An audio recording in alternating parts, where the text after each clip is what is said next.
그 어떤 관련도 없어요. 구체적으로 뭐냐면 문제가 어떻게 구성되어 있는지, 문제가 얼마나 어려운지, 문제의 품질이 어떤지 이런 거는 사실 하나도 중요하지 않아요.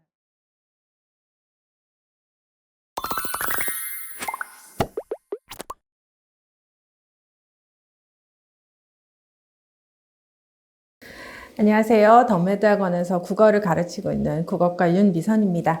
오늘 시간에는 여러분이 저번에 응시하셨던 3월 학력평가에 대해 문제 총평도 해드리고 어려웠던 문제에 대한 해설도 해드릴 건데요.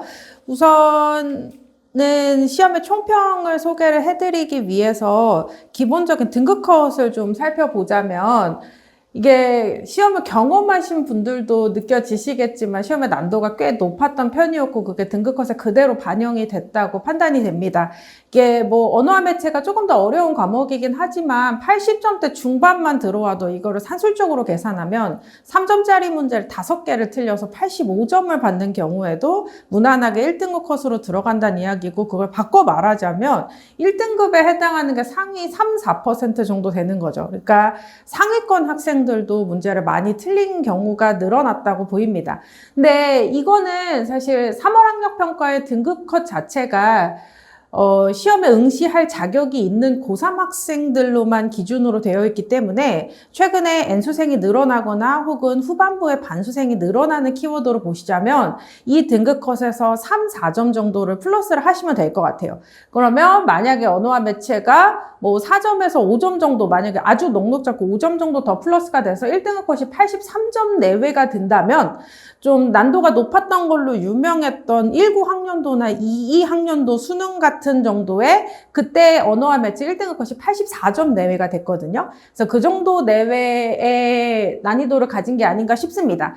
근데 한편으로 조금 놀라웠던 것들을 생각을 해보자면 이 시험이 난도가 옛날에 22 수능이나 19 수능처럼 독서 영역에서 난도가 높았던 것이 아니라 문학에서 난도가 높았는데도 이 정도로 등급컷이 떨어졌다는 것이 좀 독창적인 측면이라고 볼 수 있겠습니다. 그럼에도 불구하고 교육청에서 내는 학력평가 시험은 출제기관이 수능을 내는 교육과정 평가원이 아니기 때문에 이 문제 자체를 분석하는 것이 입시에서 그렇게 크게 유리하지는 않을 거라고 생각이 듭니다. 그리고 제가 개인적으로 봤을 때도 좀 특히나 어휘 문제라든가 아니면 3점짜리 보기 유형의 문제에서 해설이 납득이 되지 않거나 문제 자체가 납득이 되지 않는 경우도 있다고 보입니다. 그러니까 처음에 어떤 여러분들의 수준을 평가하기 위한 정도까지는 괜찮지만 문제 품질이나 문제 출제 유형 같은 거를 고려할 필요는 없지 않을까라는 생각이 들어요. 그럼 구체적으로 여러분들이 많이 틀리셨던 문제 어떤 것들이 있느냐를 생각해 보면 이게 또 독특한 측면에 해당하는 게 오답률 1번이 고전문학도 아니고 현대문학의 현대시였다는 거죠. 정답률도 보시면 이게 만약에 5개의 선택지 중에 하나를 찍었다 라고 해도 20% 내외 정답률이 나와야 되는데 정답률이 17%가 좀 안 되는 수준으로 나오게 되죠. 찍은 것보다도 못한 수준의 문제였던 것 같습니다. 그러니까 이게 문학에서 좀 너무 불편한 수준 정도로 난도를 높였던 것도 맞는 것 같고요. 그다음에 고전시가 26번에 해당하는 가나다 복합지문은 시간이 부족했을 가능성도 높지만 서리법이라고 하는 걸 보기 위해서 좀 꼬아서 냈기 때문에 힘들어했을 가능성이 높습니다. 근데 그것과는 다르게 이제 오답률의 3등이나 5등에 해당하는 8, 9번 같은 경우에 인문 복합지문은 그렇게까지 난도가 높진 않았던 걸로 판단이 되는데 그래서 오답률이 많이 나왔던 거, 혹은 이제 경제지문에 해당하는 12번 같은 케이스는 제 생각에는 문학에서 시간을 많이 빼앗겼기 때문에 시간이 부족한 경우가 많아서들 오답이 많이 나온 게 아닌가 싶습니다. 그래서 문제의 전체적인 경향성으로 설명을 해드리면 뭐 문학의 어려운 시험 충분히 있을 수 있죠. 그렇게 바꿔놓고 본다면 이제 독서가 제가 보기에는 이 수능이나 이렇게 유명하게 어려운 정도의 수능 시험과 비교해 본다면 독서의 난도가 그렇게 높았다고 판단되지는 않습니다. 이렇게 보면 한편으로는 빨리 풀어서 다 풀어내는 것이 점수를 올리기 위한 방법이 될 수도 있어요. 그러니까 문제 품질을 보라는 게 아니라 문제의 난도가 예상하지 못했을 경우에 내가 어떻게 대응해야 할 것인가라는 대응책을 고려하시는 것이 좀 더 가치 있는 피드백이 아닐까 싶습니다. 그렇다면 우리가 다시 앞으로 한번 가볼까요? 이 오답률이 높았던 문제 5개를 전부 다 설명을 해드릴 건데요. 일단은 33번과 26번에 해당하는 문학 문제를 먼저 그냥 답만 찾게끔 설명을 해드리고 그다음에 독서 영역에 해당하는 8, 9번에 있는 인문복합 지문하고 경제 지문에 있는 12번 같은 거는 글을 빠르게 읽고 오답률이 높았던 문제들을 풀어보도록 하겠습니다. 일단 먼저 문학 영역에서 가장 오답률, 전체 오답률 1위였죠. 현대시 복합 가나 지문에 있는 33번 문제인데요. 제가 보기에는 가지문은 괜찮기 때문에 나지문에 있는 것만 확인을 하고 나서 답을 골라보는 방식으로 소개를 해드리겠습니다. 하지만 문학의 경우에는 언제나 보기를 먼저 읽는 것이 도움이 되기 때문에 우리가 보려고 하는 문제는 아니지만 시험지 12페이지에 문제 34번에 있는 보기를 먼저 보겠습니다.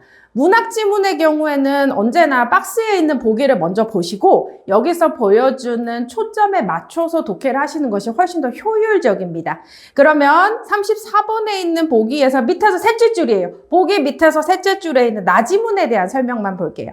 나지문에는 이렇게 말하네요. 봄, 들판과 바다라는 상이 이 정도 단어 모르면 안 되겠죠? 서로 다른 공간, 속성이 서로 다른 공간의 이미지가 중첩, 중복되고 겹쳐짐으로써 공간에 속한 대상의 속성이 화자의 내면에 공유된다. 그럼 얘를 가지고 어떤 포인트를 잡으셔야 하냐면 공간이 서로 다른데 이 두 개의 공간을 겹쳐서 제시하게 되고 어려워요. 그리고 그 공간에 속해 있는 여러 시적 대상의 속성이 있어요. 배라든가 염소라든가 이런 시적 대상들이 화자의 내면 세계와 서로 통하는 존재가 됩니다. 대립되는 게 아니고 통하는 존재가 되죠. 보기를 보고 우리는 컨셉을 어떻게 잡을 거냐면 두 개의 공간을 잡을 것이고 그 공간을 대표하는 시적 대상을 잡아서 그 대상의 속성을 잡겠습니다. 그렇다면 11페이지 좌측 상단에 있는 나지문을 한번 읽어볼게요. 김명희의 봄길입니다. 작품 자체가 좀 난해했죠. 이게 현대시고 그렇게 시가 길지 않은데 무슨 말을 하는지 잘 모르겠다는 생각이 들 때는 주술 구조에 맞춰서 문장을 쪼개보시는 것도 괜찮아요. 그럼 어떻게 이제 파회해야 될까 한번 가볼까요? 첫 번째입니다. 꽃이 피면 마음의 간격들이 한층 촘촘해져서 김제 봄을 건너는데 몸이 건너기가 너무 힘겹다. 별건 아닌데 여기 정서 나오면 밑줄 쳐주세요. 그러니까 별로 안 좋은 정서지. 너무 힘겹다. 이렇게 되면 건너는 게 잘 안 돼. 그 이유가 뭐죠? 그 위에 있는 문장을 보면 마음의 간격이 촘촘하기 때문에 안 돼. 그럼 얘는 힘겨운 상황의 원인이 되고 이것의 원인으로 설정되어 있는 조건이 꽃이 피기 때문이죠. 보면서 바로 붙일게요. 문제 33번의 선택지 1번입니다. 33번 선택지 1번. A라고 하는 김제 봄에 있는 들판. 봄 들판이라는 공간에서 꽃이 피는 것과 시적 화자의 마음의 간격이 촘촘해지는 게 내면의 변화라고 볼 수 있겠죠. 이것의 관련성은 조건으로 연결이 되어 있습니다. 문장 구조로 볼 거예요. 꽃이 피면이라고 하는 거, 이어진 문장의 조건을 의미하는 것이죠. 그러면 이 봄이라는 상황이 시적 화자의 내면을 변화를 시켜서 어쨌든 힘겹대. 여기까지 하고 자르세요. 그 다음에 피기도 전에 봉오리째 떨어져 내리는 그 꽃잎을 내리기 위해서 이 배는 심보 어디쯤에 다 헤맨다. 별건 아닌데 얘도 이해가 안 되니까 주술 구조만 맞출게요. 헤매고 있는 서술어의 주어가 누구지? 이 배죠. 뭔지 모르겠지만 이 배고 배가 표상하는 공간은 아마도 들판보다는 바다에 가깝겠죠? 이런 상태라면 선택지 2번 한번 보실까요? A라는 공간에서 건너기가 힘들다는 것을 스스로 깨달은 화자는 이를 해소하고 싶은 마음에 왜? 너무 무거우니까 뭐 한다고? 꽃잎을 내려야 가벼워질 거 아니겠어요? 그러므로 B라는 심보 어디쯤에 가기 위해서 헤맨다 이런 생각이 들죠. 잠깐만 선택지를 보고 좀 힌트를 얻어볼까요? 그럼 여기서 다 헤매기 위한 주어로 설정된 이 배는 선택지 2번을 고려한다면 선택지 2번의 주어는 누구지? 화자라는 사람 아닌가요? 그러면 화자와 배라는 존재를 동격으로 이해할 수도 있겠죠. 다시 바꿔서 말할게요. 여기서 배로 설정되어 있는 존재는 화자라는 사람의 은유법입니다. 이어서 가볼까요? 그럼 저 망망대해를, 넓은 바다를 다 쏟고 온 꽃샘바람이 거기에 부는 것 같고, 어쨌든 이 꽃샘바람이 불어서 몸속에 곤두서는 봄 밖의 꽃바람, 이렇게 되는 선택지 3번 한번 보실까요? 아까 화면은 넘어갔지만 B에 있는 심포 어디쯤에 닿았을 때 그 공간은 넓은 바다를 다 쓸고 온 꽃샘바람이 B라고 하는 그 심포에 불고 있는 것 같아. 진짜 그렇다는 게 아니라 불고 있는 것 같아. 직유법이죠. 그런 것처럼 내 몸속에 봄바람이 곤두서고 있다. 그럼 외부에 부는 바람이 내 몸속에서 느껴진다는 것이죠. 선택지 3번 괜찮겠어요? 그럼 여기 꽃샘바람이라고 하는 게 몸속에서 감각적으로 느끼고 있다. 몸속으로 연결하시면 되겠죠. 이어서 가볼까요? 그래서 눈앞에 해발이 양쪽 날개를 펼친 구릉. 괜찮으면 구릉이라는 공간에 네모 한번 쳐볼까? 왜냐면 얘는 바다가 아니잖아. 그러니까 지금 아까 34번의 보기를 본다면 봄 들판과 바다라는 서로 다른 공간이 중첩된다고 했죠. 그럼 여기서 구릉이라는 들판이라는 공간이 마치 바다와 같이 공간의 속성이 유사해지는 거예요. 이어서 가보면 골짜기를 비집고 빠져나오는 염소떼와 문득 마주친다.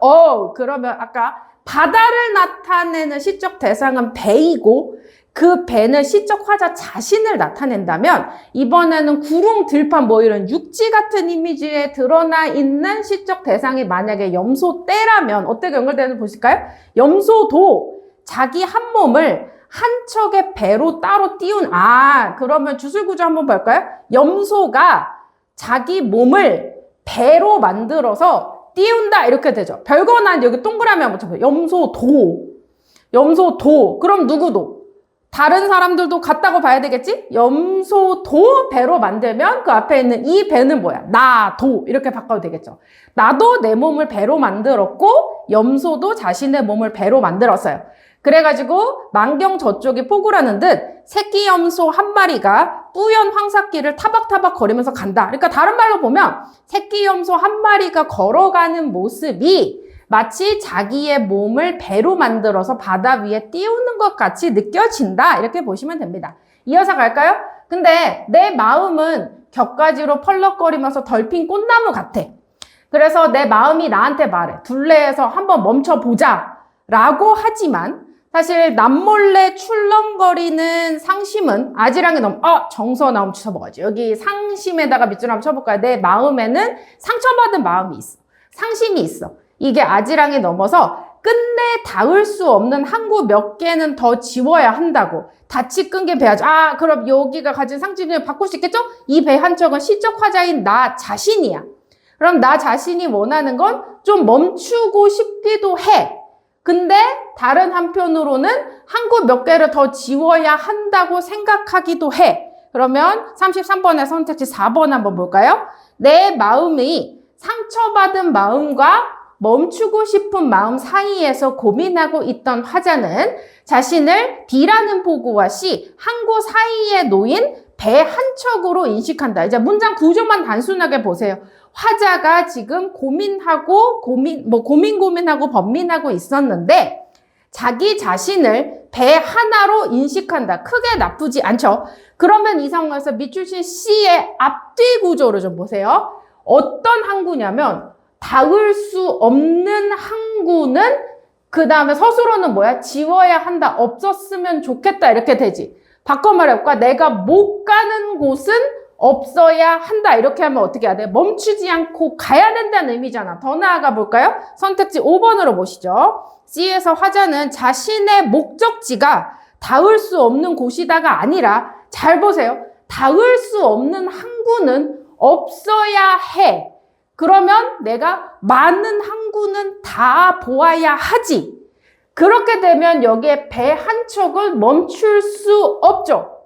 그러므로 선택지 4번에 해당하는 거, 이 번민하는 화자가 배 한 척으로서 멈추고 싶은 마음과 그럴 수 없는 상심 사이에서 고민하다가 계속해서 움직이는 걸 선택하게 된 거죠. 그럼 선택지 5번을 보면 자신의 목적지는 닿을 수 없는 곳이기 때문에 안 가는 게 아니라 이거를 없애야 한다는 설명으로 볼 수 있겠습니다. 그래서 이 문제에서 얻을 수 있는 힌트는 뭐냐면요. 이게 대체로 문학에서 이 밑줄의 양상을 잘 보세요. 여기 있는 밑줄이 문장 전체를 가리키거나 의미상 완결되어 있는 구절이 나와 있을 때는 그 밑줄 친 것만 보면 되거든요. 근데 걔랑은 다르게 이 문제 33번의 경우에는 구라고 해야 되나? 몇 개의 단어만 연결되는 의미상 완결되지 않은 애의 밑줄이 쳐져 있죠.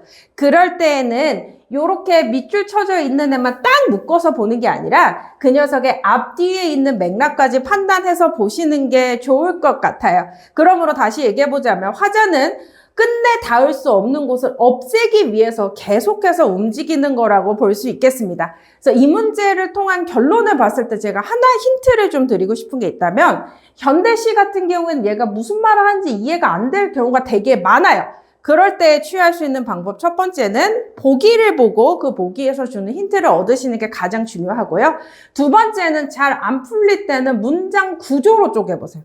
이 서술어의 주어가 누구인가? 예를 들면 멈칫거리자고 말하는 주어는 누구인가? 라든가 이 주어가 표상하거나 상징하는 사람은 누구인가? 이런 걸로 연결하면 풀리는 실마리가 나올 수도 있겠습니다.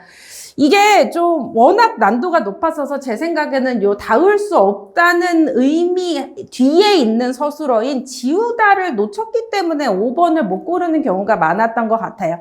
그래서 현대시가 난도가 높았을 때에는 보기를 참조하셔야 된다는 점 소개해드리자면 그것과는 다르게 고전 시가에 있었던 문제지로는 8페이지네요. 8페이지에 가나복합에서 가지문에 있는 영산별곡을 소개를 해드릴 겁니다. 근데 문제 26번은 좀 배경 지식이 필요해요. 그래서 고전 문학의 경우에는 최대한 아는 작품의 풀을 늘려서 이해하시는 게 좋을 것 같습니다.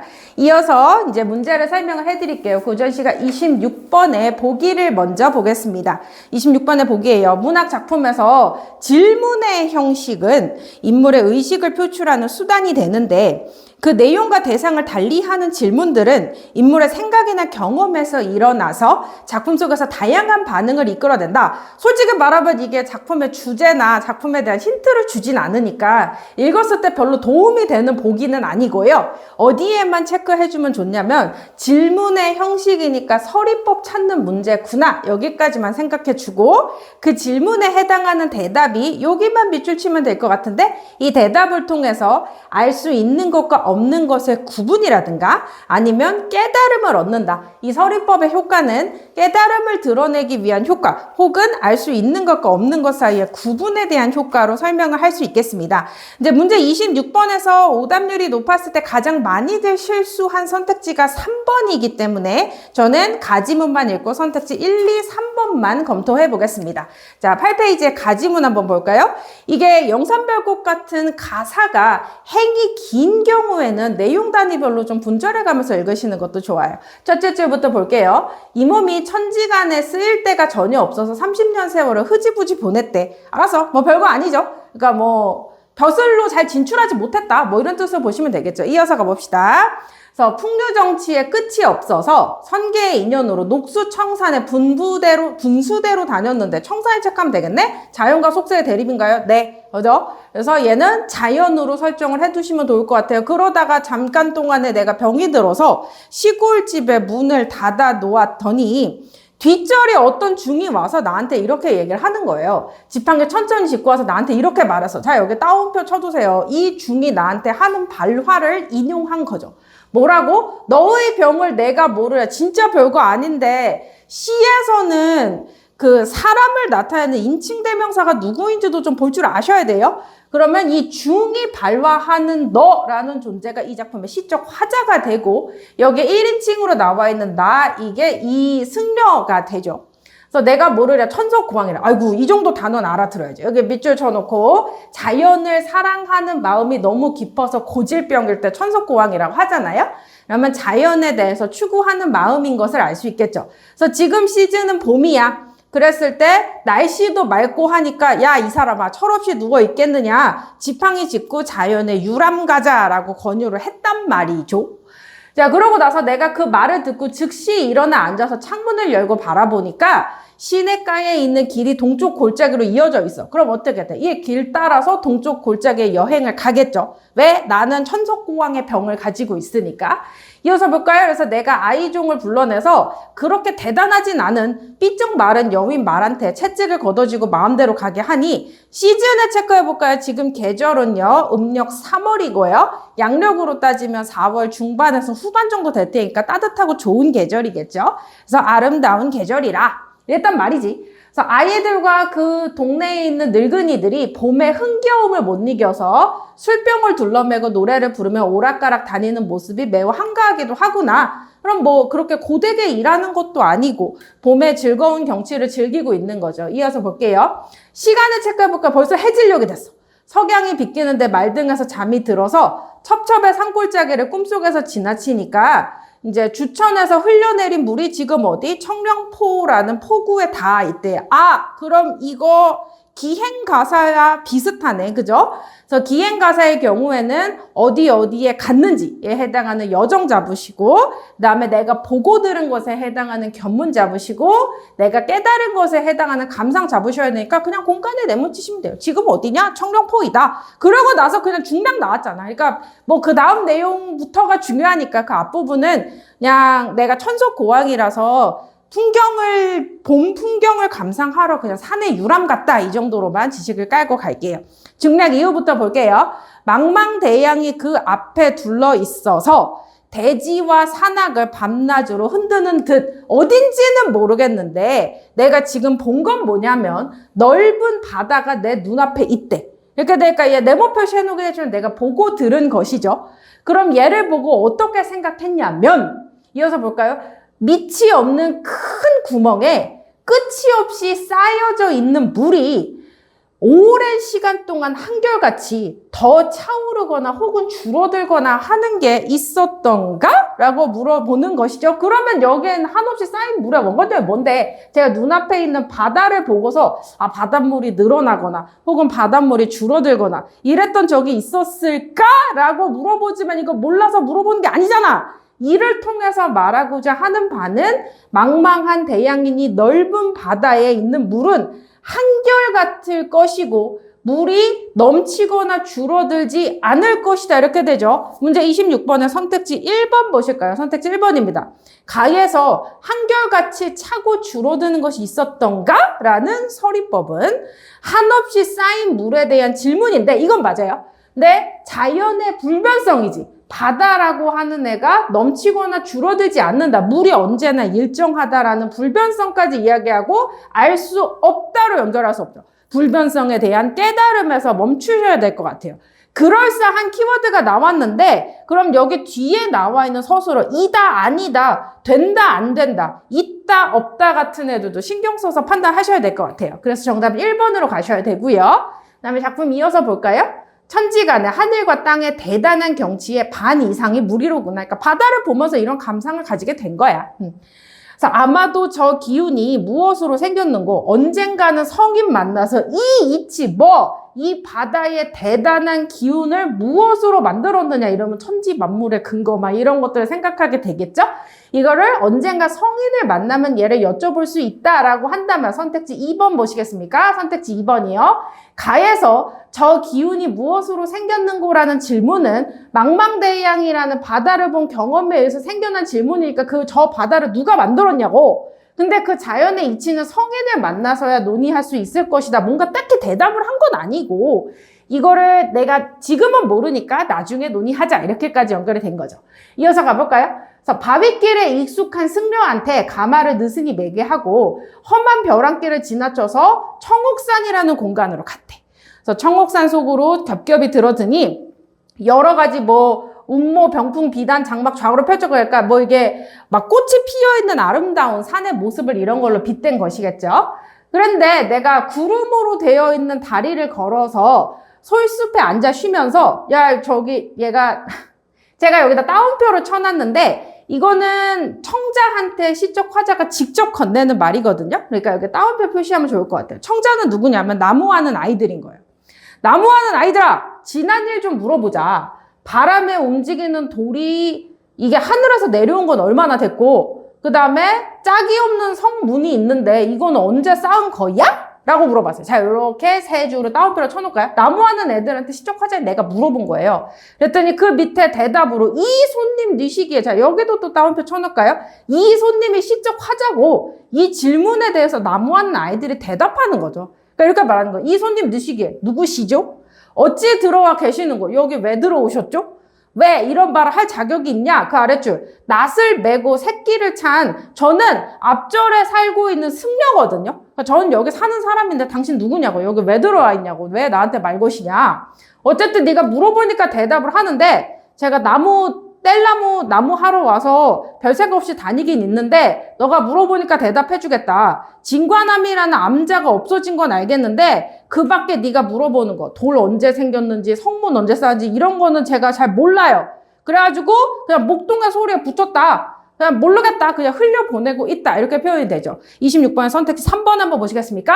가에서 나무하는 아이들에게 던진 어쩌고 저쩌고 이렇게 생긴 지난 일에 대한 질문에 앞절에 대한 상좌의 답변으로 이어지는데 이건 뭐냐면 아는 건 아는 거고 모르는 건 모르는 거다라고 하니까 선택지 3번에서 말하는 알 수 있는 것과 없는 것 사이의 구분으로 연결이 된다고 할 수 있겠습니다. 근데 제가 보기에 문제 26번에서 사실 선택지 3번을 선택한 사람이 정답인 선택지 1번을 선택한 사람보다 훨씬 더 많았거든요. 그 이유는 제 생각에 이거 제가 따옴표를 표시해놔서 그렇지 이게 실제로 대화인 걸 잘 몰라서 그랬던 것 같아요.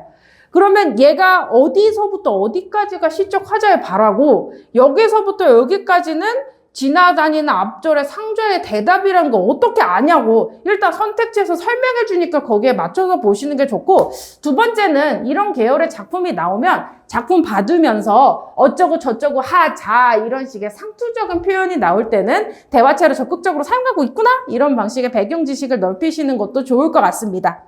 그래서 사실은 이 문학에서의 지문이 그렇게 중요하거나 어려운 문제가 나왔다거나라고 하기보다는 좀 작품 자체에 대한 이해도가 떨어졌기 때문에 그러지 않았을까 싶어요. 하지만 우리가 입시 생활을 하면서 올해 수능 특강 혹은 여름에 나오게 될 수능 완성에는 문학작품에 대한 지식을 충실하게 누적을 하시게 되면 실제 수능에서는 그래도 절반은 무조건 반드시 연계가 될 것이니까 아는 작품을 힌트로 해서 모르는 작품의 문제를 풀어가는 과정으로 접근하시면 돼요. 모르겠는 작품이 나오니까 틀리는 거 어쩔 수가 없어.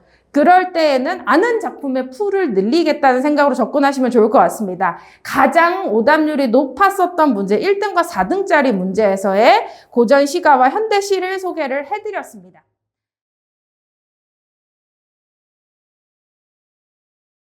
그럼 이어서 이제는 좀 많이 틀리는 게 있었던 독서의 영역을 설명을 해드릴 건데 이제 문제가 2개가 걸려있는 4에서 9번에 있는 인문 복합 지문의 7번하고 8번을 소개를 해드리려고 합니다.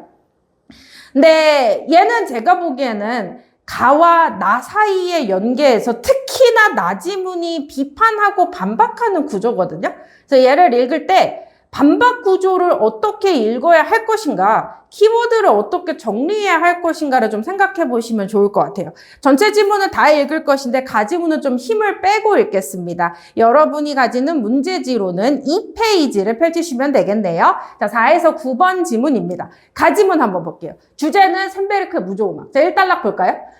그래서 쇤베르크는 현대 음악이 난해, 해석하기가 어렵다는 인상을 만든 대표적인 작곡가인데 전통적인 조성음악이 다장조나 가단조 같은 특정 조성을 바탕으로 화음을 전개하는 것과 달리 쇤베르크의 음악은 특정 조성에 얽매이지 않는 범조성을 지향하였다. 그러면 여기에 달리가 들어가 있으니까 1단락에서 가지문이 진행될 양상을 알려주죠. 뭐냐면 조성음악과 쇤베르크의 범조성은 서로 다르고 대조된다는 걸. 맞습니다. 그래서 이 뒤에서부터는 대조되는 키워드에 맞춰서 정리를 좀 해보겠습니다. 2단락입니다.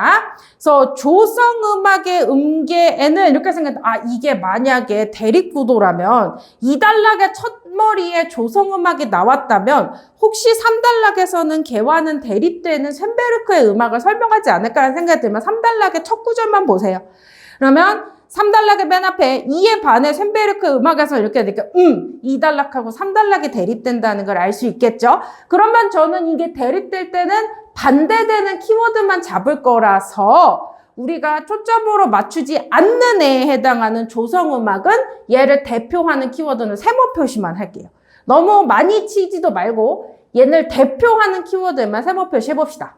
그래서 조성음악의 음계는 2단락입니다. 조성음악의 음계에는 으뜸음을 중심으로 한 위계질서, 그 다음에 예컨대 뭐 예시 나왔으니까 이 뒤에는 위계질서가 이해가 됐다면 여기는 대충 읽어도 되겠죠? 그래서 빨리 읽을게요. 다장조 음계는 도를 으뜸음으로 하여 도레미파 솔라시도로 배열되며 가금사의 간격은 장 2도나 단 2도란 일정한 규칙을 따른다. 이러한 규칙에서 벗어난 음이 화음에 포함이 되면 그 음은 불협화음으로 취급이 되고, 또한 다장조곡은 뭐 으뜸화음으로 시작해서 버금 딸림 화음과 딸림 화음을 거쳐 다시 으뜸화음으로 마무리된다. 이와 같이, 그죠? 이런 애들이 다 위계질서나 규칙으로 들어가 있다면, 위계질서 규칙으로 들어가 있다면 여기 이와 같이로 정리되어 있는 애를 보면 이렇게 설명할 수 있겠네요. 협파냐 아니면 불협파냐 아니면 선율의 흐름 같은 게 이미 위계질서와 규칙에 따라서 미리 정해져 있다. 이렇게 한번 보시면 되죠. 이거 외워버릴게. 그렇게 많지 않잖아요. 전통적인 조성음악은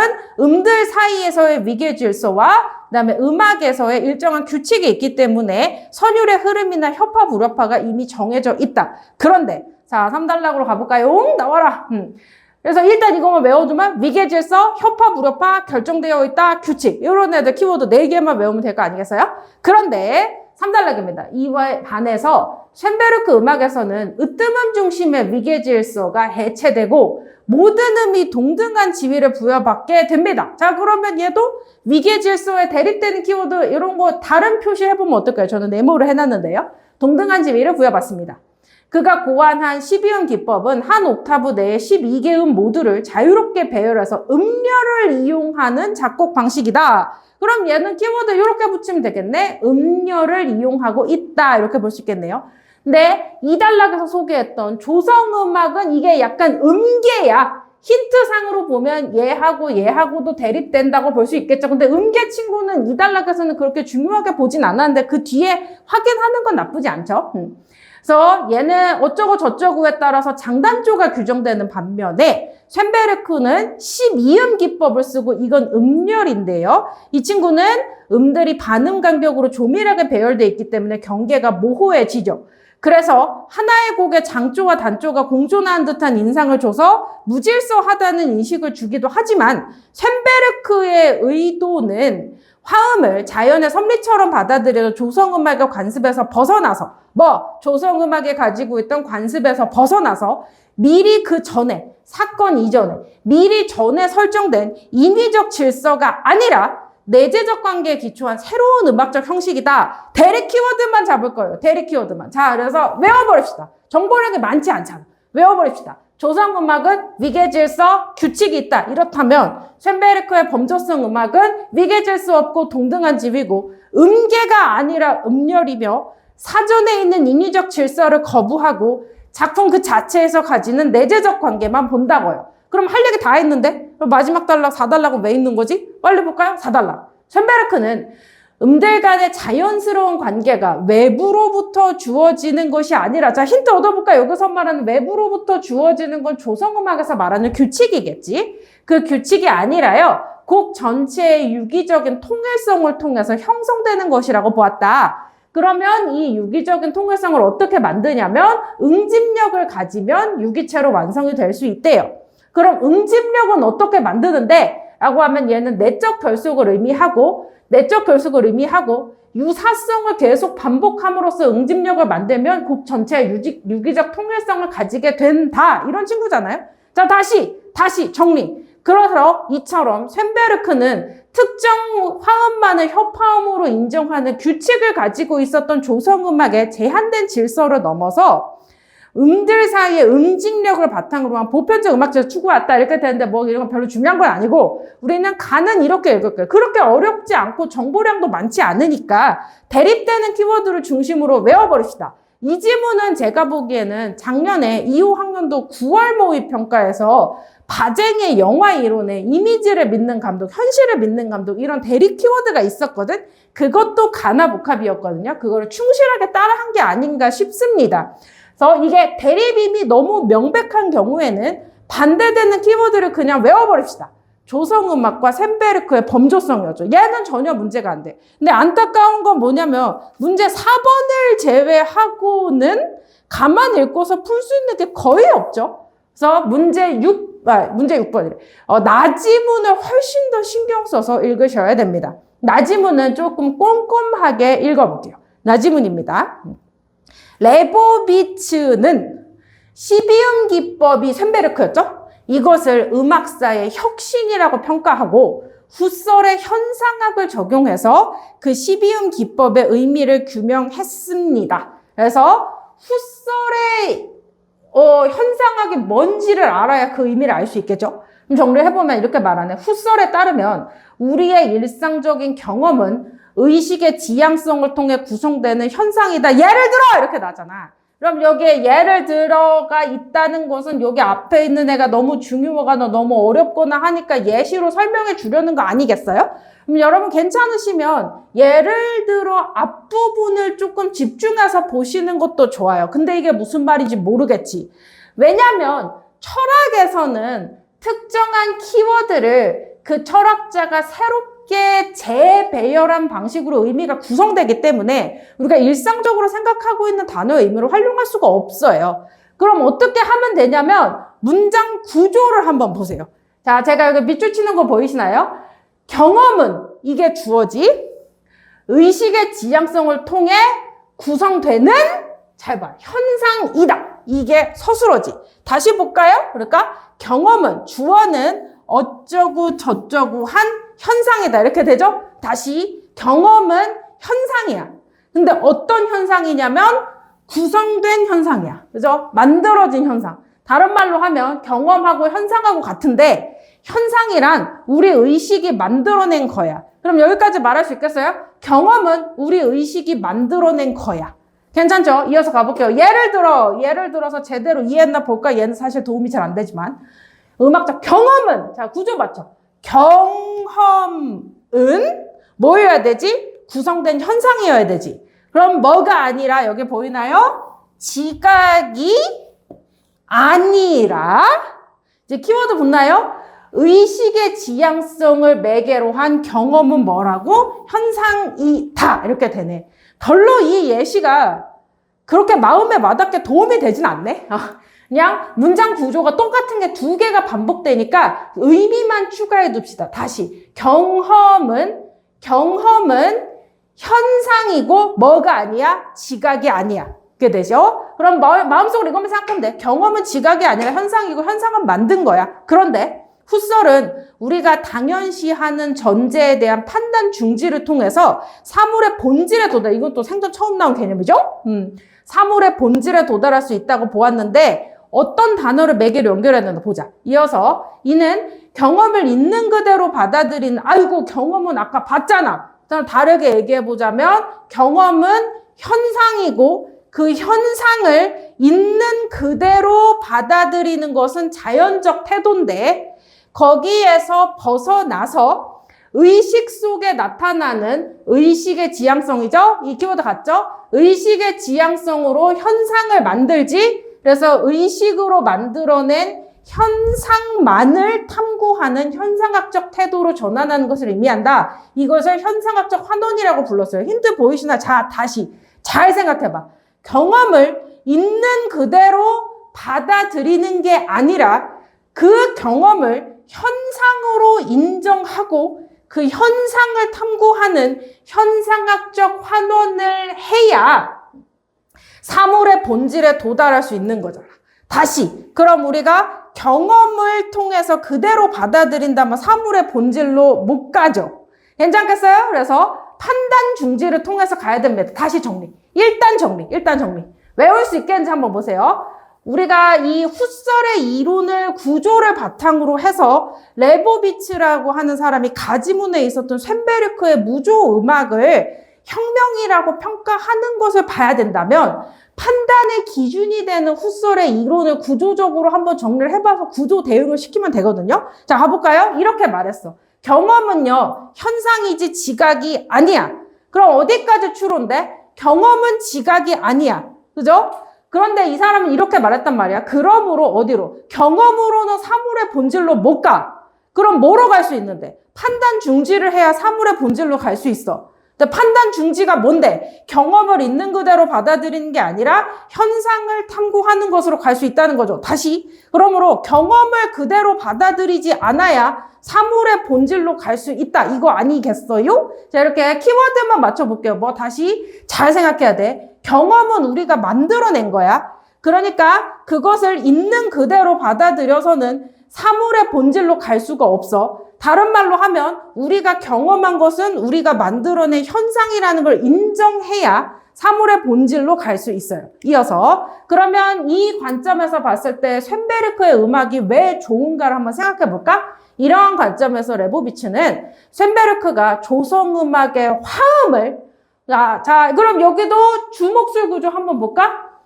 쇤베르크가 뭐를? 조성음악에 있었던 화음을 뭐로? 현상으로, 현상 같은 말이 뭐였지? 경험이고 우리가 만들어낸 뭔가 의식의 지향성으로 만들어낸 거죠. 이것으로 여기고 이어서 12형 기법을 통해서 음악의 본질에 다가섰다. 대상의 본질에 다가서려면 어떻게 해야 돼? 경험을 있는 그대로 받아들이는 게 아니라 현상학적 환원을 해야 된다고 했죠?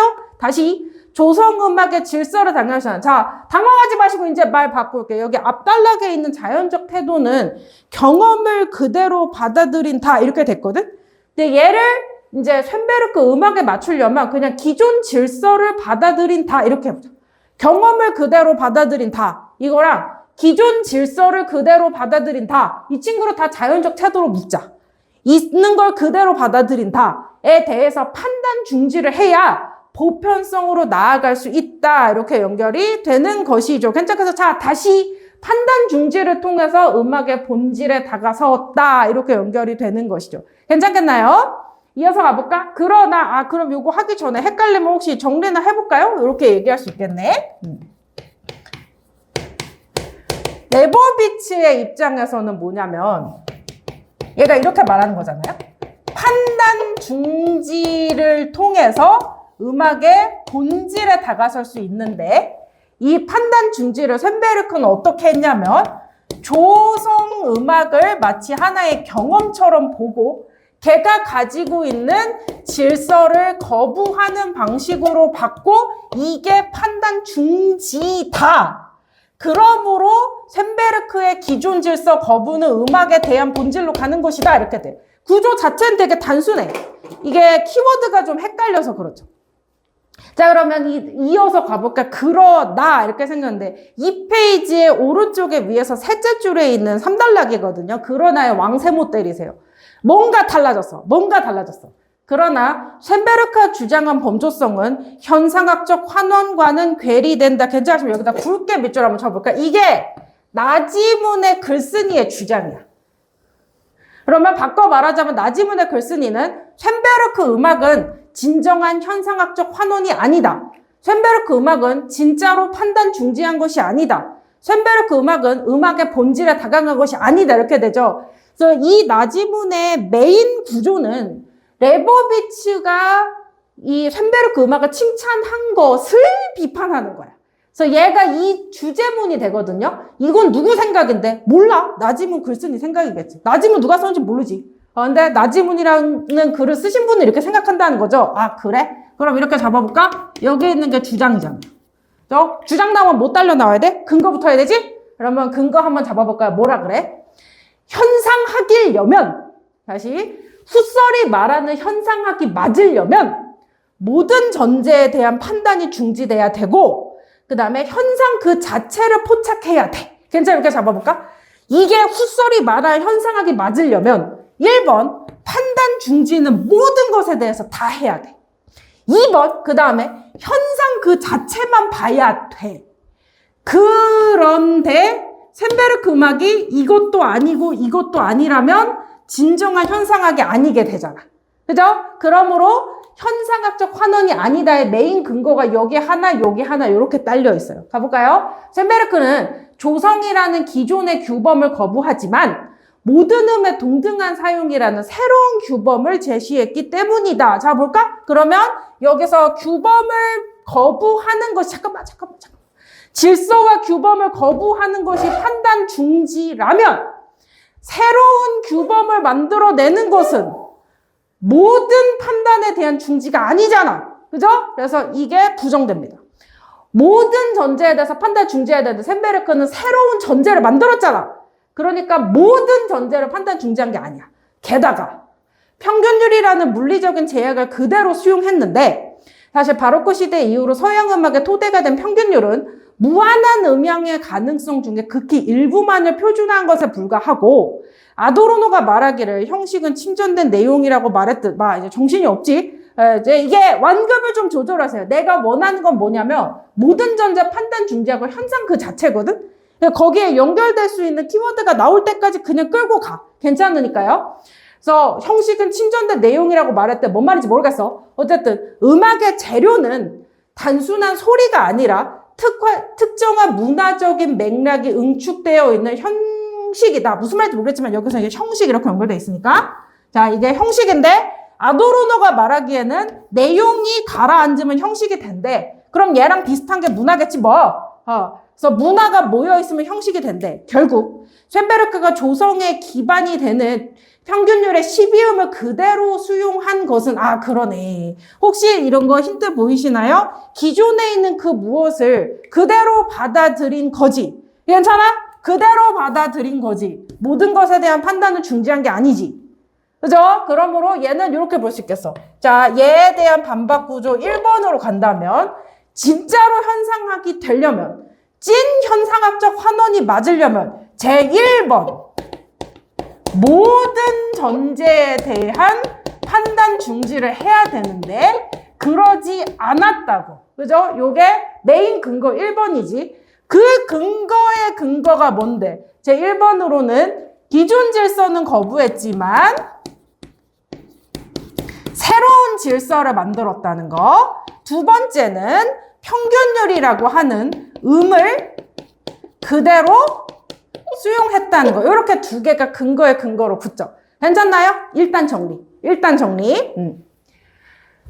글쓴이의 주장. 나지문의 글쓴이의 주장은 이렇게 말할 수 있겠네. 쇤베르크의 범조성은 그러므로 진정한 의미의 현상학적 환원이 아니다. 왜? 근거 제1번. 진정한 의미의 판단 중지가 아니거든. 왜? 진정한 판단 중지려면 모든 전제에 대해서 판단을 중지해야 되거든? 그런데 쇤베르크는 새로운 규범을 제시하였기 때문에 모든 전제에 판단 중지를 하지 않았고, 두 번째로는 기존의 제약에 해당하는 음악의 재료의 음이죠. 12음, 이 친구가 평균율에 해당하는 음이고, 이 녀석이 문화적 맥락이 모여있는 건데, 이 문화적 맥락 기존 질서라고 해보자. 그럼 이 친구도 기존의 질서를 받아들인 걸로 볼 수 있겠죠? 그러면 이 상태에서 난도 조금 높은 거 문제 7번을 한번 가볼까요? 여기에 밑줄 친 디귿 친구입니다. 방금 읽은 단락이에요. 자, 3단락의 마지막 문장입니다. 이렇게 나오네. 그래서 이것은 전통적인 물감의 사용법은 거부하면서도 물감은 전통적인 것을 고수하는 태도와 다르지 않다. 전통적인 걸 기존으로 보자면 이거 그냥 말 이렇게 바꾸면 되잖아. 쇤베르크가 거부한 것은 뭐지? 라고 하면 조성이라고 불리는 규범은 거부한 게 맞다. 그런데 물감에 해당하는 이건 뭐지? 뭐를 받아들였다고? 평균율은 그대로 받아들인 것이다. 이렇게 말하잖아요. 평균율을 그대로 받아들인 것은 진정한 의미의 판단 중지가 아니래. 그죠? 진정한 의미의 판단 중지가 아니래. 그럼 얘를 가지고 다시 구조를 정리해보자면 이렇게 말하는. 아까 얘기했죠? 후설의 현상학적 관점에서 보자면 우리 경험은 다 만들어낸 현상이라고. 그래서 이 경우에 경험을 있는 그대로 수용하는 자연적인 태도 이런 걸 해서는 대상의 본질로 못 가. 그래서 우리가 대상의 본질을 알으려면 그 전제를 거부하고 현상만을 탐구하는 방식으로 가야 되는데 쇤베르크의 음악은 어땠느냐? 라고 하면 여기 정리가 됐죠. 레보비츠 씨는 이렇게 해석한 거야. 쇤베르크가 기존의 전제를 거부했기 때문에 이건 현상학적 환원이고 그러므로 쇤베르크의 음악은 음악의 본질이라고 했거든요. 근데 나지문의 글쓴이는 뭐라고 말했어? 이 범조성도 새로운 규범이 되고 음악의 재료인 음이 기존에 있는 문화적인 맥락을 그대로 받아들이고 있다면 이거는 모든 전제에 대한 판단 중지가 아니니까 얘는 진정한 현상학적 환원이 아니게 된다. 이렇게 대립구도가 붙죠? 그러면 이제 문제 7번을 한번 볼까? 밑줄 친 디귿에 해당하는 아까 말했죠? 물감 사용법을 거부했다는 건 기존의 조성음악에 대한 질서를 거부했지만 전통적인 물감을 사용했다는 건 음악의 재료는 음은 기존 것을 사용했다는 거잖아요. 그럼 이거를 문제 구조를 잘 보세요. 가지문의 글쓴이가, 그러니까 쇤베르크 음악에 대해서 긍정적인 입장을 가지고 있는 글쓴이가 쇤베르크 음악은 진정한 환원이 아닌데 늘 반박할 때 가장 적절한 것인데요. 이렇게 본다면 생각보다 되게 단순해. 반박이 되려면 그냥 여기 있는 게 아니다 이렇게 말하면 되거든. 그러면 밑줄 친 디귿에서 쇤베르크를 비판하는 것은 전통적인 물감을 썼기 때문에 문제잖아. 다른 말로 하면 음악의 재료인 음은 기존 것을 사용했기 때문에 문제가 되잖아. 그럼 이렇게 말하면 되지. 그냥 완전히 반박해. 쇤베르크의 음이 기존 것이 아니다 이렇게 말하면 되지. 자, 다시. 쇤베르크의 음은 평균율을 그대로 사용하는 기존의 것이다. 얘를 비판하려면 어떻게 하면 돼? 쇤베르크가 사용한 음은 기존 것에 해당하는 게 아니다. 그냥 아니다로 뒤집으면 되잖아. 그럼 이렇게 말할 수 있겠네. 쇤베르크의 12음 기법은 기존에 있는 음과 다르다 하면 되죠. 정답 뭔데? 선택지 2번 한번 보실까요? 12음 기법의 12음은 평균율과 다르다. 끝났지? 이렇게 하면 돼요. 반박 구조 그렇게 어렵지 않아요. 여기서 나오는 반박이라는 거는 내가 어디를 깔 것인가를 잡아. 그래서 그냥 걔를 뒤집으시면 돼요. 그리고 거기에 적용되는 걸 찾으시면 될 것 같아요. 이거 문제 난도 높았죠. 왜냐면 이게 아마도 제 생각에는 시간이 부족해서 제대로 못 읽으신 케이스가 가장 많을 것이고 이 반박이라고 하는 거를 약간 겁을 먹었기 때문에 모든 선택지를 꼼꼼하게 봐서 그러지 않을까 싶어요. 잘 보세요. 문제 7번의 경우에는 적절한 걸 고르는 거니까 나머지 선택지 4개는 다 틀려. 그러니까 선택지만 봐서 그중에 제일 괜찮은 걸 골라야지라고 하면 시간도 오래 걸리고 정신이 산란해져요. 그러므로 옳은 거 하나를 고르거나 반박할 때는 내가 웬만하면 생각을 다 끌고 와. 그리고 거기에 적용되는 걸 고르는 게 훨씬 더 유리합니다. 다시 이제 나지문의 마지막 단락 한번 볼까요?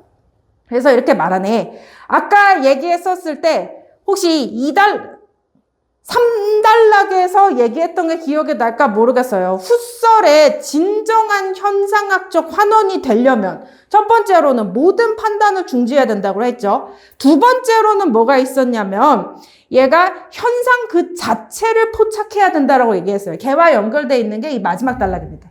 볼까요? 이렇게 돼. 훗설이 말하기에는 현재 순간의 지속에 대해서 좁은 범위로 직관하기를 강조한다. 이거는 역사적 시간의 일부로서 현재를 보는 게 아니라 그냥 지금 이 순간만 보면 된대. 자, 당황하지 마시고 그냥 지금 이 순간만 보면 된대.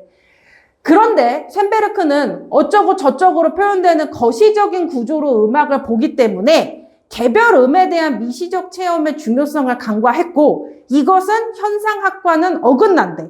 그래서 현상학적 환원 이후에 남는 자녀는 자 보이죠? 이 단락에서 얘기했지? 현상 그 자체를 봐야 되는데 이해 못해도 돼. 여기서 대충 얘기했으니까. 어쨌든 쇤베르크는 거시적인 구조만 보기 때문에 현상 그 자체는 보지 않았대. 괜찮겠어요? 다시 현상 그 자체는 보지 않았대. 그러면 결론 어디까지 가면 돼? 쇤베르크는 순수 현상을 직관하지 못했으므로 쇤베르크는 진정한 현상학적 환원이 아니고 그러므로 쇤베르크는 음악의 본질에 도달하지 않은 것이지. 훗설의 관점에서 보면요. 그래서 글쓴이의 생각은 이렇게 말하고 있네요. 결론, 쇤베르크의 범조성은 진정한 의미의 현상학이 아니다. 왜? 첫 번째, 진정한 판단 중지가 아니다. 왜? 모든 전제에 대한 판단 중지하지 않았다는 서브 근거가 2개가 달렸죠? 그다음에 마지막 단락에서 이렇게 말하지? 쇤베르크의 범조성은 순수 현상을 직관하지 못했다. 왜? 라고 하면 미시적인 걸 보지 않았기 때문이죠. 결론, 그러므로 쇤베르크 음악은 음악의 본질에 도달하지 못했다라고 하는 게 나지문의 근거 아니겠어요? 이거를 전체를 다 알았다면 이제 문제 8번으로 한번 가봅시다. 난도가 좀 높아요. 이렇게 생긴 유형의 문제 8번 같은 경우에는 여러 개의 관점을 가진 주체가 나오기 때문에 관점 비교 유형인데요. 그럼에도 불구하고 연결되는 키워드를 중심으로 접근하시면 될 것 같습니다. 그래서 보기를 좀 설명해드리기 전에 문제 먼저 볼까요? 이거 문제도 복잡하네. 천천히. 쇤베르크를 A로, 그 다음에 나의 글쓴이를 B로, 그러면 풀기 전에 에너지가 되면 한번 복습하고 안 되면 그냥 읽어도 돼요. 우리는 한번 복습을 해볼까? 쇤베르크 입장은 뭐였냐면 전통 조성음악에서 말하는 규칙성은 거부하고 내재적인 질서를 만들어야 된다. 근데 그 내재적인 질서는 반복을 바탕으로 해서 생겨난다. 이런 얘기 했던 것 같고, 그 다음에 나지문의 글쓴이는 그렇게 본다면 쇤베르크 입장에서의 음악은 진정한 의미의 현상적 환원이 아니다. 모든 전제에 대해서 판단을 중지해야 되고 미시적인 순간에 순수 현상만 직관해야 된다. 이렇게 봤잖아. 그럼 이 키워드를 바탕으로 보기 한번 볼까요? 전자음악은 공기 진동을 통해 소리를 내는 전통적인 악기와는 달리 전기적인 신호를 합성해서 무한한 음향을 창조한대. 이러한 기술적인 특성을 바탕으로 해서 전자음악은 다양한 실험을 거치면서 음악의 표현 영역을 확장하고 있대요. 바레즈의 동그라미. 자, 새로운 관점의 주체 하나 나왔죠? 그래서 바레즈는 이렇게 말하네. 하이퍼 리얼리즘이라는 작품에서 11마디 동안 높은 도를 반복하면서 강약과 음색만을 변화시켜서 일정한 음향 패턴을 만들어낸다. 이렇게 했는데 별건 아닌데 여기 반복에다가 밑줄 쳐놓을까? 여기 연결될 만한 키워드 혹시 기억나요? 쇤베르크 입장에서는 동일성의 반복을 통해서 내재적인 규칙을 만들어낸다고 했습니다. 선택지 1번 한번 볼까요? 쇤베르크는 이렇게 말하네. 이 작품은 공유와 반복을 통해서 통일성을 확보할 수 있었다. 키워드 연결되니까 나쁘지 않죠. 그 다음에 선택지 3번 먼저 보자. 바레즈 보고 해결할 수 있는 거. 선택지 3번 먼저 봅시다. B에 해당하는 나지문의 글쓴이. 쇤베르크는 진정한 본질이 아니다. 이렇게 얘기하는 나의 글쓴이 입장에서 전개적 신호의 합성을 통해 무한한 음향을 창조하는 전자음악은 새로운 음악의 재료. 기억나? 음악의 재료가 평균열일 때는 기존의 규칙을 받아들인 거잖아. 근데 그것과는 다르게 새롭게 합성해서 만든 거면 이번에는 새로운 음악의 재료가 되겠죠? 그러면 아이고 잘못했다. 음이라고 하는 친구는 기존의 문화적인 속성이 들어가 있는 거니까 새로운 음악의 재료면 문화적 제약을 벗어난 것이다. 이 정도 연결은 나쁘지 않을 것 같아요. 자, 보기 계속 가볼까? 이번엔 다른 사람이야. 슈토카우젠에도 동그라미 쳐볼까? 이번엔 다른 사람이야. 이 사람은 십자놀이라는 작품에서 음높이, 음길이, 강세, 음색 등을 동등하게 동등하다의 밑줄 하나 쳐볼까? 혹시 기억나시는지? 12음 기법의 쇤베르크하고 약간 비슷하죠? 또 동등하게 활용해서 어떤 패턴도 반복하지 않고 각각의 음을 독립된 음향 사건으로 다루는 작곡 기법을 선보였는데 이것은 음악에 대한 관념을 바꾸는 계기가 되었대요. 걔랑으로서 선택지 2번 봅시다. 선택지 2번이요. 쇤베르크는 이렇게 말하네. 얘네는 독립된 음향 사건으로 다루고 있다라고 하면 쇤베르크 입장에서는 이렇게까지 얘기할 수 있겠지. 내적 결속을 만들려면 동일성이 반복돼야 된다고. 근데 반복이 없고 얘네들이 독립되어 있다면 이 곡의 이해 가능성이나 내적 결속이 저해될 수 있다. 여기까지 연결은 되겠지. 대리 키워드로 본다면요. 자, 그래서 얘는 다음에 또 슈토카우젠에 대한 이야기랑 연결해서 선택지 4번 한번 볼까요? 나지문의 글쓰는 이렇게 말할 수 있겠네. 어쩌고 저쩌고 등을 동등하게 활용하는 십자놀이의 작곡 방식은 미시적 체험으로 갈 수도 있겠냐고. 왜냐면 독립된 사건으로 다루고 있으니까. 나쁘지 않죠? 다른 애와의 관계를 고려하는 게 아니잖아. 그 순간 하나만 보는 거잖아. 그러면 순수 현상 자체에 도달한다. 이렇게 연결할 수 있겠지. 이 키워드 괜찮다고. 동등하게. 여기 괜찮지? 동등한 거 친구가 여기 독립이잖아요. 독립하고 여기에 미시적 체험 그 순간으로 연결할 수 있겠냐고. 괜찮죠? 그러면 이게 B 입장에서 보자면 순간이면 현상 그 자체로 연결한다. 나쁘지 않죠? 자, 그럼 선택지 5번 한번 볼까요? B의 경우에, 나지문의 글쓴이의 경우에 를 얘기하려면 보기에 루솔로로 또 봐야 되겠네? 자, 마지막에 이번에는 밑에서 5째 줄인가요? 여기 루솔로에 동그라미 쳐볼까? 가령 루솔로는 기계음과 같은 소음이 새로운 시대의 예술적 정서를 반영하는 음악적 재료가 된다고 주장하였는데 이는 전자적 음향을 다루는 것을 넘어서 일상의 구체적인 소리를 음악의 재료로 활용하는 구체 음악의 출현으로 이어졌대. 그러면 여기서는 음악의 재료에 해당하는 애가 소음이라든가 아니면 구체적인 소리라든가 이렇게 되지? 평균율을 넘어섰네? 오케이. 선택지 5번 보시죠. 나지문의 글쓴이 입장에서는 기계음이 새로운 음악의 재료가 된다라고 했고 이것은 바꿔놓고 보자면 현재 음악의 지향적 체계가 기존의 질서를 그대로 받아들이면 이게 지향적 체계를 받아들이는 거고 판단 중지가 아니었던 거잖아. 근데 얘는 기존에 있는 게 아니라 새로운 걸 만들어낸 거니까 이 케이스에서는 현상이라고 보지 않아도 되겠지. 자, 다시 추론을 이끌어보면 이렇게 되죠. 기계음은 소음이고 현재 문화적 맥락에서 설명하는 음이 아니기 때문에 우리가 뭔가 현재 상황에 맞춰서 만들어낸 특정한 현상이 아님 이렇게 연결해도 되고요. 왜냐하면 현상이라면 의식의 지향성이 기존 질서에 따라서 구성되었을 것인데 얘는 새롭게 만들었잖아. 경험을 그대로 받아들이지 않았잖아. 기존에 있는 질서를 그대로 받아들이지 않았잖아.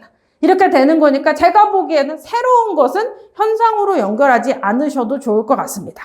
자, 교훈. 그렇다면 얘가 이제 나지문에서는 레보비치와 나지문의 글쓴이 사이에서의 대립관계 혹은 나지문의 글쓴이가 레보비치를 비판하는 비판 구조 이렇게 생겼기 때문에 이런 경우에는 논리적으로 구조를 만들어 놓고 이 구조를 일치시키거나 혹은 대응시키는 것이 가장 핵심이라고 생각할 수 있어요. 이걸 연습하고 싶은데 어떻게 하죠? 라고 하면 반박의 메인 주장 나오고 그 메인 주장에 딸려있는 서브 근거들이 나오는 반박 구조를 연습하려면 이 지문이 훨씬 더 좋아요. 2022년에 봤던 2, 3학년도 9월 모평에 있는 아도르노의 대중예술 비판 가나복합이거든요. 얘가 이 지문하고 구조가 완전히 똑같아요. 그래서 아도르노의 입장을 비판하는 메인 근거와 서브 근거를 판단해보는 방식을 연습해보시는 것도 좋을 것 같습니다. 이렇게 난도 높은 지문 하나 더 봤고요. 생각보다 매우 놀랍게도 4페이지 한번 펼쳐보실까요? 문제 12번. 증권의 공시라고 불리는 문제 12번이 오답률 탑2. 이렇게 되니까 즉 이제 정답률이 20%밖에 안 되는 찍은 것과 별로 다를 바가 없는 이런 유형의 문제였거든요. 생각보다 난도는 높지 않아. 왜냐하면 이 문제는 아주 전형적인 사례 적용 유형이 나왔거든요. 그러므로 우리 문제 12번 위에다 이렇게 한번 써볼까요? 이게 만약에 사례가 나오잖아요? 그러면 이렇게 써놔. 갖다 붙여. 그냥 키워드 갖다 붙여. 갖다 붙나 한번 보자. 지문을 빠르게 읽겠습니다. 4페이지입니다. 1달러기의 0. 이렇게 말하네요. 기업은 주식과 채권 등의 증권을 발행함으로써 경영활동에 필요한 자금을 조달하고요. 그래서 증권을 발행하는 기업은 증권의 발행 사실과 취득 절차를 안내하는 방식으로 투자자들의 증권을 취득을 위한 의사표시인 청약을 하도록 권유한다. 그래서 순서를 보자면 기업이 증권을 발행하고 안내해가지고 청약을 하면 되겠죠. 근데 이때 청약을 권유받은 대상이 여러 사람이면 공모, 몇 명 안 되면 사모라고 한대. 그래서 사적 모임인 사모는 취득한 증권을 타인에게 되파는 전매가 1년간 제한되고 어쨌든 간에 이게 만약에 권유받은 사람이 그렇게 많지 않더라도 전매만 가능하면 공모로 간주된다. 그래서 어쨌든 간에 뭐 이제 이 증권을 사는 사람의 규모나 혹은 전매 가능성에 따라서 공모와 사모가 나눠져 있대요. 알았어요? 2단락 한번 가볼까요? 근데 기업이 증권거래소에 증권을 거래 물건으로 이제 등록을 하면 증권에 해당하는 게 뭐 채권도 되고 주식도 되겠죠? 이런 애들이 등록이 되면 상장법인이 됩니다. 근데 상장법인은 중요 사항을 시장에 공개할 공시 의무를 지닙니다. 자, 순서 가볼까? 그래서 상장법인이 되기 위해서 등록을 하면 다시 등록을 하면 바로 공시 의무를 지니게 돼요. 이랬을 때 중요 사항은 합리적인 투자 판단이나 상장법인의 가치에 중대한 영향을 미칠 수 있는 이런 정보들인데 어쨌든 간에 이 법인이 공시하지 않으면 정보 불균형이 발생하고 이것은 증권시장에 대한 신뢰를 떨어뜨리고 시장의 효율성을 저해하게 되기 때문에 공시의 의무를 이행을 해야 되고 이걸 이행하는 방식은 상장법인이 금융위원회에 자료를 제출하면 되는 거예요. 다시 순서를 가보자면 어떤 기업이 나는 이제 증권을 공모를 할래. 이렇게 해서 거래소에 등록을 하면 공시 의무를 지니게 되니까 그러면 자료를 제출하시면 된다고요. 그죠? 그랬는데 3달러. 공시 의무가 발생하는 위치가 달라. 발행시장 하나, 유통시장 하나 이렇게 위치가 달라. 두 개가 나눠져 있겠네. 그러면 이 친구가 이어서 보면 3단락에서는 혹시 발행시장이고 4단락은 혹시 유통시장일까? 그럼 다음 단락의 앞부분을 빨리 보세요. 그죠? 4단락의 맨 앞에 유통시장은 이렇게 나오죠. 하나씩 설명이 되겠군. 그러면 이번에 있는 3단락에서는 발행시장에 대한 설명을 하겠군. 자, 이어서 볼까요? 발행시장에서 상장법인은 증권을 공모할 때마다 별건 안 되게 밑줄 쳐놓으세요. 어디까지 추론해야 돼? 그러면 공시 의무를 이행하려면 공모할 때잖아. 사모는 안 해도 되지. 오케이. 우리의 전체 주제는 공모할 때의 공시 의무만 생각하면 되겠네요. 좋아요. 반면에 상장법인이 사모로 증권을 발행할 때는 공시 의무가 없어. 그러므로 얘를 제출하지 않아도 돼. 어쨌든 발행한다는 거는 증권을 처음에 만들어낸다는 거니까 이런 시장에서 들어가야 되는 공시 의무의 중요 사항에는 공모 관련 사항 같은 게 이제 증권의 수량 및 가격 등이고요. 다른 한편으로 보면 뭐 상장법인의 사업 내용이나 대주주에 관한 것들이 발행하는 사람과 관련된 사항이 있다. 자, 이 정도는 키워드 외우자. 발행 시장에서는 뭐 처음에 모집할 때 공모 관련 사항하고 이 발행하는 사람, 대주주 같은 거 이런 것과의 관련 사항은 공시 의무를 가지게 되죠. 이렇게 해가지고 공시 의무를 이행하려면은 이거 신고서를 제출하면 되잖아요? 그 이후에 이게 심사를 통과해서 증권이 발행이 되면 그 이후에 청약을 하게 되는 겁니다. 자, 키워드 여기까지만 외울게요. 공시 의무가 발행 시장에서 발생될 때는 공모 관련 사항 하고, 보이죠? 공모 관련 사항 하고, 발행인 관련 사항 이렇게 두 개가 있어요. 그 다음에 이 공모 관련 사항이나 이런 것들에 해당하는 이런 쫌쫌따리한 정보들은 그냥 이렇게 연결해놓고 물어보면 그때 돌아가서 찾아보시면 됩니다. 다음 단락입니다. 이번에는 어디? 유통시장에서. 얘는 이미 이제 증권이 발행된 이후에 투자자들 사이에 이제 시세 차익을 위해서 거래되는 케이스겠죠.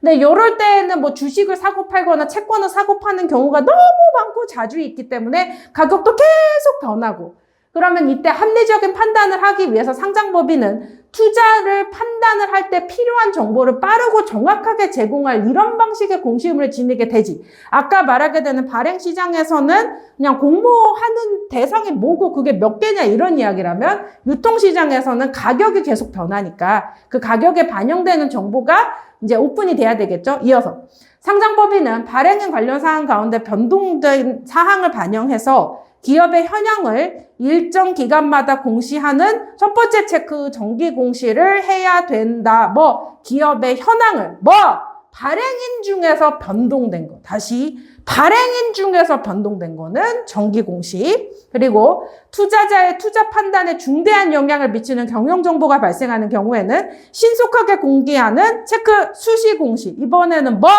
경영 정보. 경영 정보에 대해서는 신속하게 수시 공시. 한편 공시되지 않은 정보를 특정인에게 투자 설명회 등을 통해서 골라서 제공하고자 한다면 골라서 제공하기 전에 미리 모두에게 공시를 일단 하고 나서 나중에 선별적으로 제공하는 건 뭐라고 안 하겠다. 이렇게 정보의 비대칭을 방지하기 위한 것을 공정공시. 자, 다시 유통시장에서의 공시 의무는 세 가지. 발행인과 관련된 정기공시, 그 다음에 경영정보와 관련된 수시공시, 혹은 누군가에게 따로 정보를 주고 싶다면 그 전에 먼저 공공으로 오픈해라 라고 하는 공정공시가 있죠. 그랬는데 다음 단락. 그럼 할 얘기 다 했는데 마지막 단락에서 뭐라 그러나? 공시되지 않은 정보를 거래로 이용하면 안 된대. 그러면 이제 뭐 문제 상황에 대한 이야기를 하겠죠. 그래서 대표적인 규제로는 체크. 미공개 중요정보 이용 금지 행위가 있습니다.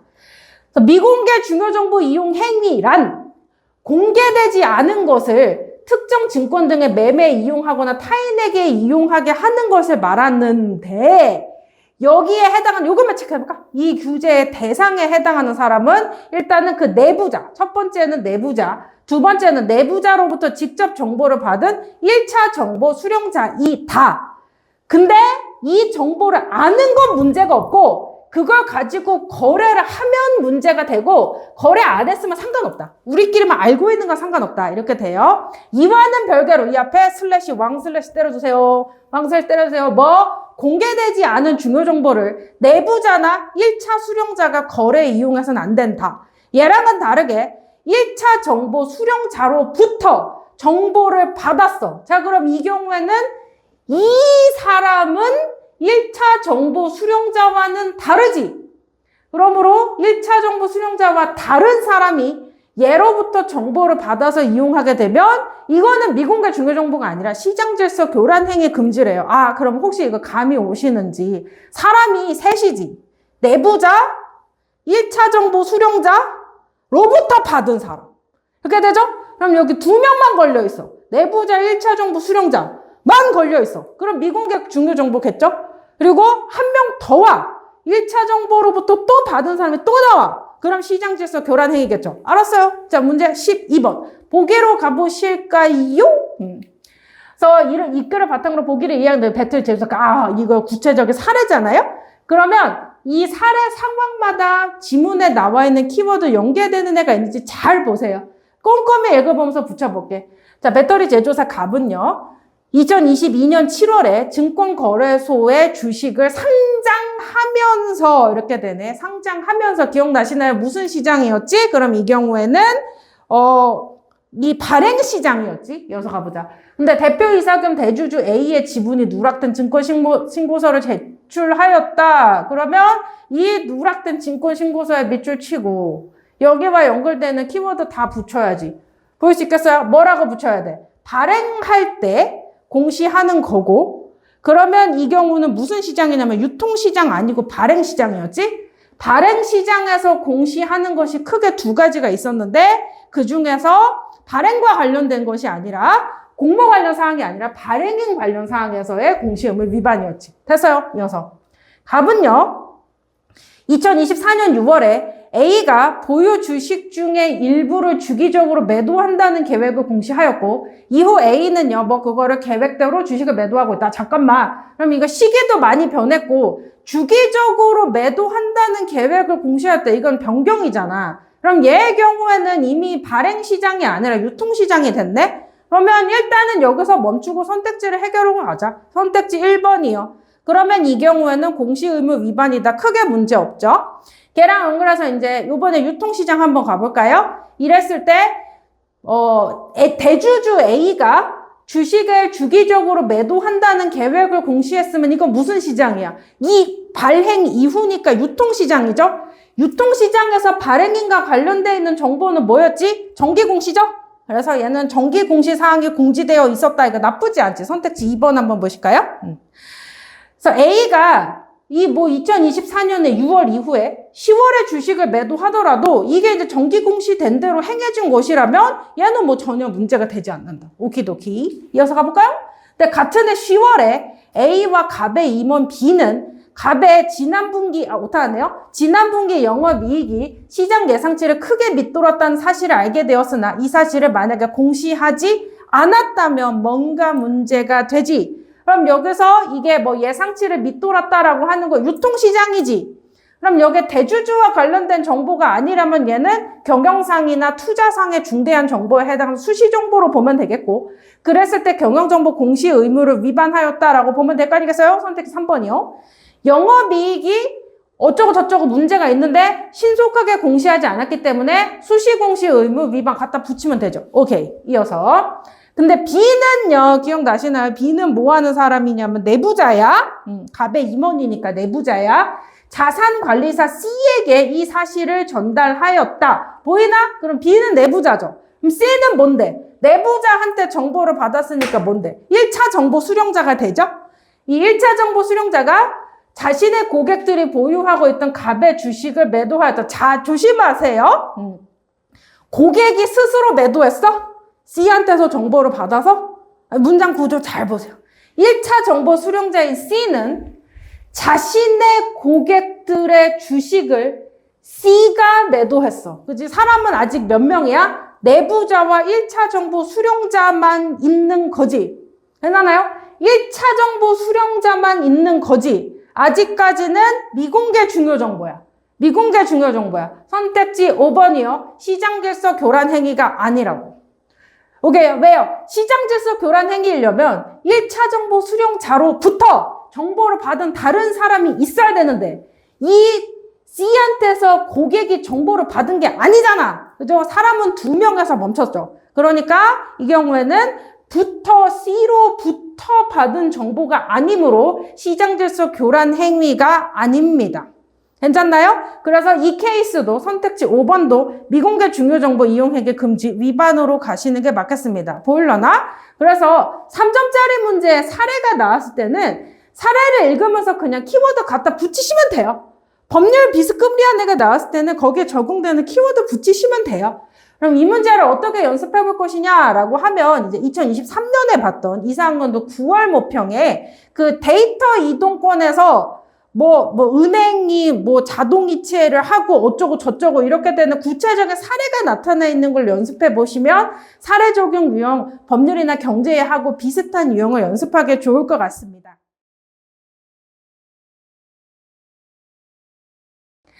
자, 이렇게 해서 제가 오답률이 높았었던 문제 5개 정도를 선별적으로 좀 풀이를 해드렸는데요. 이렇게 가볍게만 말씀드린 이유는 거듭 생각해야 될 것은 삼평호 교육청에서 보는 시험이기 때문에 수능과 그 어떤 관련도 없어요. 구체적으로 뭐냐면 문제가 어떻게 구성되어 있는지, 문제가 얼마나 어려운지, 문제의 품질이 어떤지 이런 거는 사실 하나도 중요하지 않아요. 다만 그럼에도 불구하고 삼평이 의미를 가진다면 그것은 이거지. 시험에 나왔을 때 내가 어떤 방식의 태도를 가져야 할 것인가는 중요한데 이번 시험에서 여러분들이 점검해 볼 만한 아주 중요한 태도는 뭐냐면 지문이 이해가 안 될 경우, 가나복합 같은 경우 있지. 경험이네, 현상이네, 본질이네 이런 단어가 둥둥 떠다닐 경우 어떻게 대응할 거냐고 주술구조부터 시작하라고. 그죠? 두 번째로 지문을 잘 읽었다고 생각했어. 여기 나오는 공시가 어쩌고 저쩌고 이런 거 잘 읽었다고 생각했어. 근데 보니까 답이 안 나와. 그럼 어떻게 대응할 것인가? 여기서부터는 개인별로 달라집니다. 한 번 더 읽는 게 옳을 수도 있고 내가 지문을 제대로 읽었다는 게 착각일 수도 있어요. 그렇다면 이 문제를 패스하는 게 더 현명한 판단일 수도 있어. 이런 케이스는 이제 실무 연습을 많이 누적해 가면서 기준을 정해 두세요. 이 문제가 안 풀렸을 때 내가 얼마나 더 읽을 것인가 혹은 과감하게 패스할 것인가에 대해서 기준을 정해 두셔야 돼요. 이거를 찾는 데 이번 삼평의 의의가 있는 것 같아요. 결론적으로 얘기하자면 이거예요. 나는 잘 풀었다고 생각했는데 의무사를 당했거나 아니면 이럴 수도 있겠지? 33번이 껴있는 현대시 같은 거. 현대문학인데 무슨 말인지 전혀 모르겠어. 마음대로 안 돼. 그럼 이런 경우에 어떡하지? 라고 해가지고 왠지 그래도 내가 어차피 나는 독서를 잘 못하니까 원래 문학, 그중에서 현대문학은 다 맞아야 되는데 현대문학이 잘 안 돼. 내가 이럴 리가 없는데? 이런 생각이 들었어. 또 읽고 이렇게 하면서 혹시 시간이 말리지 않았을까? 자, 인생은 마음대로 되지 않아요. 시험이 내 마음대로 운영이 되지 않을 때 최대한 유동성 있게 움직이게끔 하는 여러분의 태도 훈련을 하는 게 이번 시험의 의미가 아니었나 싶습니다. 다채로운 유형의 문제에 많이 부딪혀보세요. 살다 보면 현대문학의 어려운 시험도 있는 것이고 독서가 길고 복잡한 시험도 있는 거예요. 그럴 때 플랜 B를 어떻게 구성하느냐에 따라서 시험이 와르르 무너지지 않고 하방을 받쳐줄 수 있는 실력을 가지게 되는 거죠. 제가 이번 시험에서 드리고 싶은 총평은 이 정도면 거의 마무리가 되는 것 같습니다. 거듭해서 말씀드리자면 첫 시험이었는데 올해 입시의 시작이 되는 삼평 보시느라 여러분도 수고 많이 하셨고요. 저희 또한 마찬가지로 앞으로 여러분들의 입시 생활에 큰 도움이 되고자 노력하겠습니다. 더메드 학원이었습니다. 감사합니다.